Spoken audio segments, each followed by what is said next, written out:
Hello everyone, this is VGMaster2, and I'm sure a few of you are surprised that I'm uploading again so soon, and I'm actually surprised about that too. But recently, on February 26th, Game Freak announced the next main series Pokemon games.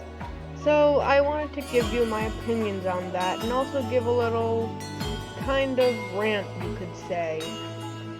So, Pokemon Sun and Moon. First of all, these games were already leaked the day before they were announced.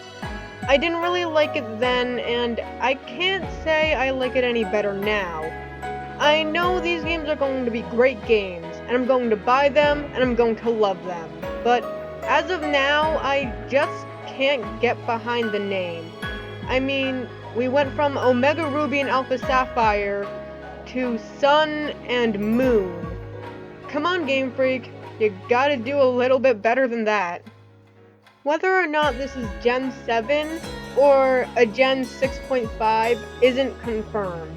Apparently, the press release says it's the next generation, but as of now, nothing is certain. The majority of the fandom, if you can call it a fandom, seems to think it's Gen 7. They believe it religiously almost. I say Gen 6.5 until confirmed Gen 7, but that's just me. This is where I start my semi-rant, or at least part of it.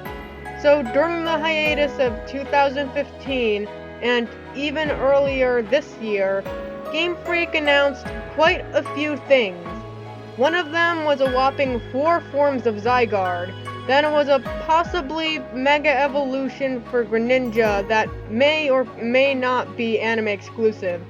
Then the official announcement of Volcanion, and then the legendary / mythical Pokemon Magearna. But there's the problem. If this is Gen 7, why the hell would they give Zygarde new forms? And why would they announce Volcanion so late? Unless it is Gen 6.5. If it's Gen 7, good on Game Freak for breaking their own pattern. I'll learn to accept that they broke their own pattern eventually, if it is Gen 7. The weird thing is that we didn't see anything besides the logos. They never show us the box art, so maybe they're hiding that Zygarde is actually the mascot and this is actually Gen 6.5. I don't know. Now, this is where I get into the real rant. The fandom. Well, the fandom is basically split up into 2 camps. 3 if you count Gen 1ers. Those 2 camps would be the overly negative and the overly accepting. The overly negative say they're still into the series and they play it, but they hardly say anything positive about fan creations, which really bugs me, usually when it's fan art of fake Pokemon or Megas. But the overly accepting, they are what I think the main problem. No matter if it's fan-made or officially by Game Freak, these people accept and love everything Pokemon, and it is the majority of the fandom. They group together, jump to conclusions, drown out the minority, and just accept everything, even if it's absolute garbage.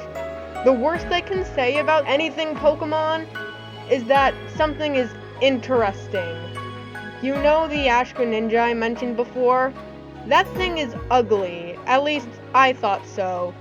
Yeah, the majority of the fandom, they loved it unconditionally the moment they found out it existed. I don't know if Pokemon fans are doing this because they don't want to be shunned by the rest of the fandom, but if you don't like something about Pokemon, it's okay to say you don't like something about Pokemon. It's okay to have unpopular opinions. Anyway, I'm done here. I'm VGMaster2, and you can bet I'm gonna be giving my opinions on everything Pokemon Sun and Moon related. Hello again, everyone. I just wanted to say that I hope you enjoyed the video. If you did, why not give it a like? If you want to see more, I'll leave a link to my last video in the description, as well as the last video on this particular subject. While you're at it, why don't you subscribe? It would mean a lot to me and show me that you're interested in what I do. Anyway, I'm VGMaster2, and I hope to see you next time.